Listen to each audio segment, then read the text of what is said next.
Vamos a abrir entonces a preguntas. Usted, y luego empezamos de por allá atrás. Buenas tardes, Carlos Cabeza, del diario de Nuevo Laredo. En primer lugar, felicitar al señor subsecretario Hugo López Gatell, porque pues realmente nos ha inspirado su dedicación y facilidad de comunicarnos los pormenores de la enfermedad, un reconocimiento. Y quiero decir que la opinión en nuestras latitudes al respecto, como van ustedes, es muy buena y ha inspirado gente de la sociedad civil, y me metieron una carta para que se la hiciera muy rápida, de media cuartilla. Se trata de un regidor que es presidente secretario de la Comisión de Salud, es médico, Juan Manuel Flores Perales, y dirige usted las siguientes palabras, señor subsecretario.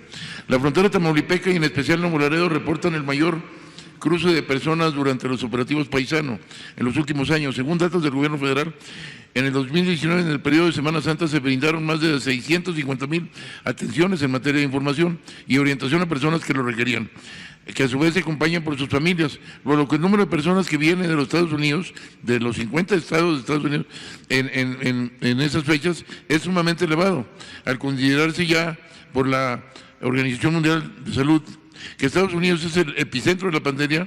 Los gobernadores de Tamaulipas, Nuevo León y Coahuila de manera conjunta emitieron una declaración hace unos días en la que piden a los paisanos no vengan en Semana Santa, lo que va en paralelo con la declaración del gobierno hecha por su conducto para reforzar la contención a partir de que los ciudadanos nos quedemos en casa. La pregunta es, ¿habrá una postura oficial por parte del gobierno federal en materia del cruce de personas de los Estados Unidos, particularmente en lo relacionado al programa Paisano, que tanto nos beneficia año con año, pero que ahora paradójicamente representa un riesgo superlativo para nuestras ciudades fronterizas y para todo el país? Y es otra muy pequeña observación que hace el regidor. En nuestra comunidad, como en muchas otras, la población está organizada, de muy buena fe, tanto en organizaciones de la sociedad civil como desde las redes sociales, para aportar su capacidad y experiencia en la contención de la pandemia. Particularmente participo, dice el doctor, en la Asociación Médica y en grupos de redes sociales, en los que con el activismo de médicos jóvenes, químicos, ingenieros, entre otros, se está difundiendo información valiosa y certificada, así como hay acuerdos para elaborar a través de impresores de tercera dimensión y entregarlos en donación, implementos necesarios para el sector salud, como caretas plásticas, o mangueras para respiradores mecánicos, por ejemplo. Sin embargo, se carece de los manuales necesarios, de insumos suficientes para realizarlos conforme a la norma. La pregunta es, señor subsecretario, ¿hay disponibilidad de la autoridad sanitaria para establecer vínculos con esas organizaciones de ciudadanos y aprovechar tanto su experiencia como su presencia en campo y dotarles de capacitación, en su caso, insumos para que puedan apoyar en la contención con esta actividad? Muchas gracias. Gracias por la información y los comentarios y las preguntas y sugerencias de los colegas que ha mencionado. Aquí retomo sobre algo que habíamos planteado al inicio de la fase de preparación, antes incluso de tener el primer caso en México, y que tiene que ver con las modalidades de la reducción de riesgos, las modalidades de manejo de una epidemia, en este caso de enfermedades infecciosas. Aunque en la visión pública general existe la expectativa de que se puede poner una barrera física a las epidemias, no existe demostración alguna, ya no digamos científica, histórica, de que este tipo de medidas tengan alguna clase de utilidad.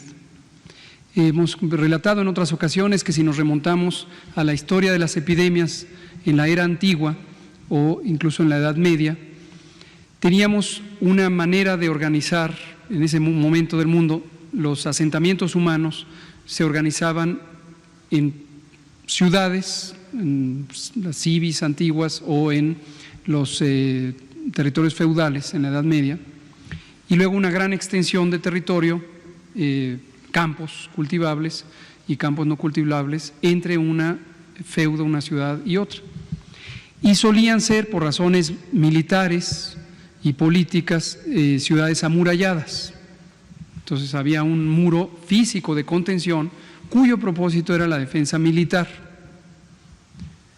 Cuando existían epidemias de enfermedades infecciosas, y había muchísimas, peste, tifo, cólera, muchísimas, influenza, ya existía la influenza desde esos tiempos. La influenza es milenaria, no crean que es de la era moderna. Entonces, se utilizaba lo que se consideraba necesario desde una visión de defensa militar. Desde las ciudades amuralladas era el espacio contenido en donde había una frontera o límite identificable para defenderse militarmente.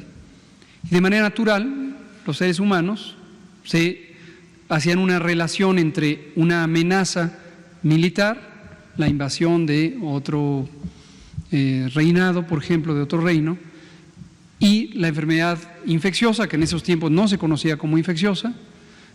Había otras visiones un tanto místicas o mágicas sobre la enfermedad infecciosa, pero se veía como una amenaza externa. Y entonces se cerraban las puertas, se amurallaban o se mantenían cerradas las murallas y se intentaba que con eso se protegerían de la enfermedad. Y la historia muestra claramente que eso no ocurría, porque para ser sustentables estas ciudades amuralladas necesitaban recursos del exterior. El exterior provenientes de otros reinos con quienes se comparten recursos, mercancías, incluso personas, o simplemente el exterior inmediato, los campos donde se cultivaba el alimento. Entonces, esta es de manera gruesa, estoy sobresimplificando por supuesto la historia, pero esto es lo que ocurría y hay toda clase de relatos históricos sobre la inutilidad de cerrar espacios físicos como un mecanismo de contención, cuando estamos hablando de estos espacios mayúsculos, ¿no? No confundir con la contención que se puede utilizar, por ejemplo, cuando hay una contaminación de una estructura física, de un edificio, de un hospital, etcétera, ¿no?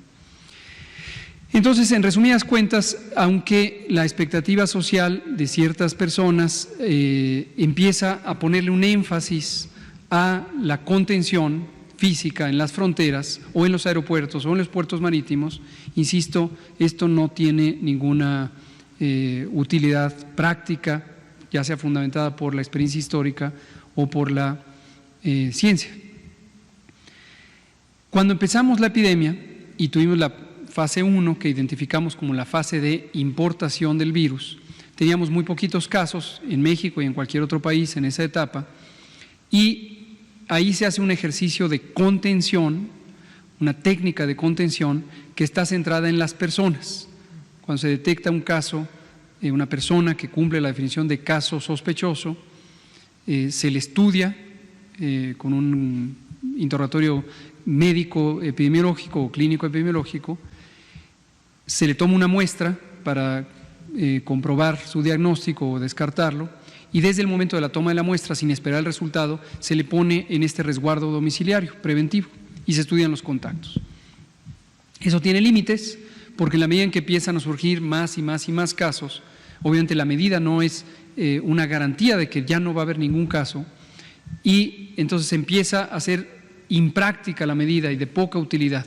Y es el momento en donde se identifica la fase 2, ya no son rastreables los contagios, y se hacen estas medidas masivas de mitigación comunitaria. Y hemos comentado que la mitigación lo que implica es el reconocimiento fundamentado de que es imposible detener bruscamente una epidemia, y lo que uno espera es modificar la intensidad de la epidemia, reduciendo el número de los contagios. Y eso es lo que estamos en esta fase, ¿no? Lo digo todo esto porque recuerdo muy bien que usted ha muy oportunamente traído este mensaje sobre la frontera de Tamaulipas y la preocupación de que haya 15,000 viajes en transporte de carga que están todos los días ahí. Entonces, la respuesta ahora dirigida a los colegas que usted menciona es: no existe ningún plan porque no hay intención alguna de utilizar el mecanismo de cierre de fronteras como si este fuera un mecanismo útil para el control de la epidemia.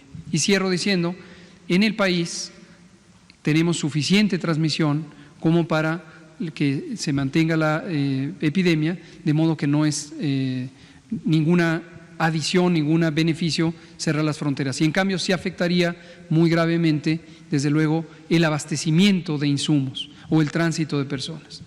Y referido a las personas compatriotas de México que están hoy en el exterior, sí les damos el mensaje de que hasta donde sea posible no vengan ahora, porque en su transporte, en su trasiego, si llegaran a tener infecciones por COVID, van a contribuir a los contagios en el punto al que lleguen, y el punto al que lleguen va a ser su casa familiar, va a ser su comunidad, y esto puede ocurrir en distintas regiones del país. Entonces la recomendación es no vengan, esperen, pero por supuesto estamos muy conscientes que los compatriotas, las compatriotas también enfrentan adversidades en el país donde se encuentran, y esto puede implicar la dificultad para tener una asesoría de salud. Y les recordamos que México tiene el programa de ventanillas de salud.